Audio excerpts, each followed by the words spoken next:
Pra nuk po mbrohet si anëtare e Partisë Socialiste, po mbrohet si autoritet legjitim e një shteti demokratik ku pushtetet funksionojnë të ndara. Po, kështu duhet Dhe me këtë lloj me ndajnë pushteteve. Tani kjo është lojë politike, ne e dimë. Është lojë politike. Kemi raste, ka dhe logjik kjo ky argument. Po pse ku është logjika në fakt?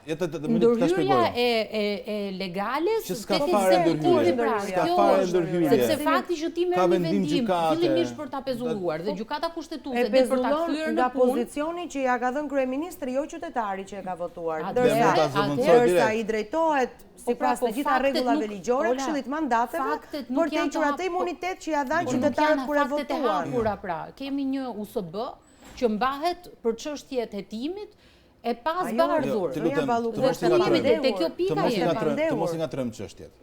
Tani është e vërtet që në Perëndim nuk pare gjën ti në një rast të ngjashëm, sepse kur ka akuzë ose jep dorëheqjen ministri, ose shkarkohet më një herë. Po ne s'kemi kulturë dorëheqje. Në vendet që kanë pasur as shkarkimi me sa duhet. Jo, as shkarkimi jo, po themi as dorëheqje që duhet jetë akt moral.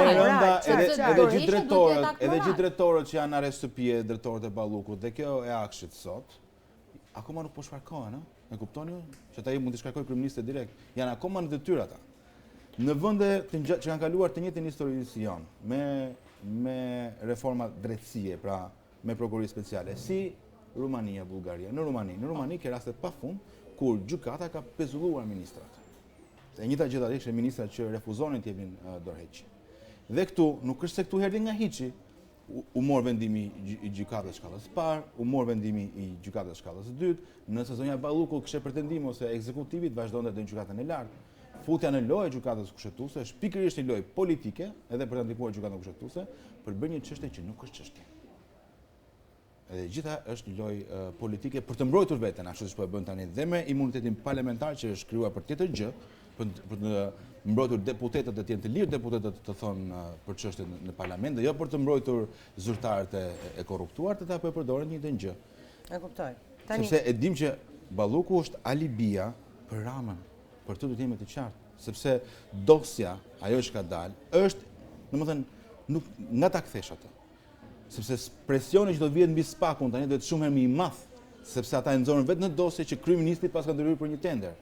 Kështu që sigurisht ai do thirret. Prezenca e vet Kreut në SPAK çfarë dëshmon? Bie kjo çështje është vetëm çështje kohe. Këshillit të mandateve, Kreut të SPAK në Këshill të mandateve, çfarë dëshmon për ju? Prezenca e tij vet e tij. Po patjetër është kriju institucioni, duhet të vi, dhe të kuptojmë një gjë që SPAK-u ka treguar goxha maturi, pavarësisht presioneve të mëdha që janë bërë. Është folur këtu për Republikë, prokurorë, e të tjerë që kanë qenë të gjitha të turpshme. Prezenca e tij është një mesazh indirekt për dikë në gjykimin tuaj sot? Edhe mund të jetë. Për kë? Kryeministri natyrisht, sepse është kryeministri që tani ka nisur një betejë të hapur me drejtësinë. E ka bërë vazhdimisht ai, kërcënimet kanë qenë të hapura dhe publike, që nga fakti që u ka thënë atëherë mos guxoni të merrni telefonin tim, që nga fakti që e rrethuan një SPAK-un me qindra në punës publik, atëherë në rastin e Veliajt, ashtu dhe si tani, që po sulmon përmes mediave, pushtetit politik, parlamentit, qeverisë, gjithçka tjetër që SPAK-u të pretenduar. Ashtu siç po flitet në korridoret e parlamentit, fatkeqësisht, që mund të bëjnë gati dhe ndryshime kushtetuese. Në favor të? Në favor për të penguar SPAK-un, për të perduar SPAK-ut, për të hequr mundësi SPAK-ut të bëjë këtë që po bën sot. Qoftë përmes ndryshimit të kodit penal, për të hequr nenet të cilat përdor SPAK-u, qoftë edhe duke prekur kompetencat të caktuara. Po patjetër.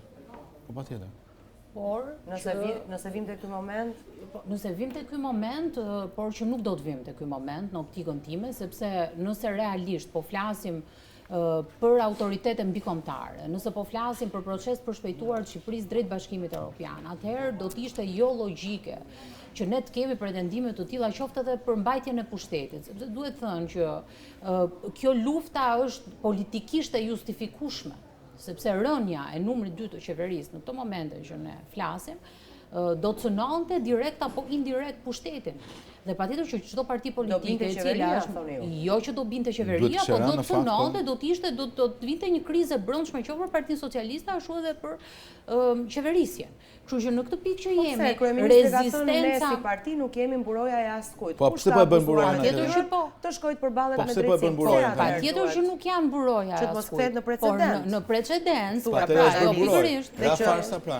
Dhe që pushteti gjyqësor të mos ndërhyjë ai ekzekutiv. Ora është ka precedencë të mëparshme dhe këto janë ngjarje të përsëritura dhe patjetër që këto e afektojnë pushtetin, por nëse flasim për proces të rregullt ndërkombëtar, proces të integrimit evropian, dhe nëse flasim për autoritete mbikombëtare, duhet patjetër që të ketë direktivat Bashkimit Evropian që duhet të ndalojnë në mënyrë deklarative, në opinionin tim, ndërhyrje në kushtetutë apo ndërhyrje të tilla që në farë mënyrë mund të pengojnë SPAK-un, e cila është instancë që i shërben i integrimit evropian dhe është ngritur në funksion të këtij procesi dhe patjetër që është një autoritet mbi palët dhe duke qenë autoritet mbi palët duhet që ne në një farë mënyrë autoritetin mbikombëtar ta mbrojë SPAK-un në këtë pikë për të bërë punën e tij, dhe pse siç e përmendi dhe zotëria, vende të tilla si Rumania, Bullgaria kanë kaluar procese të ngjashme dhe kanë qenë pak a shumë situacione të përsëritura dhe në ato vende patjetër ka patur dhe rezistencë politike, ka patur dhe luftë të brendshme mes qoftë edhe pushtetetve,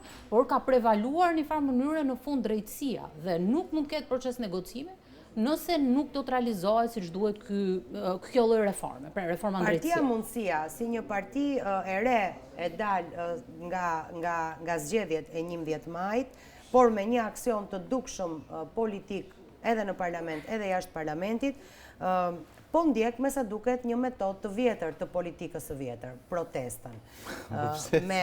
Protesta është një drejtë... Jo, prit, formën e protestës, me tymuese, me atakime, dhe analiza që bëhet nga të gjithë sot, jo nga unë, se unë jam thjesht në rolin e përcjellëses së këtyre analizave, kur kam atë që se ka dëgjuar këtë analizë në studio, është që kjo politikë e vjetër ose metodat e politikës së vjetër nuk do ta çonin përpara një politikë të re apo një parti të re.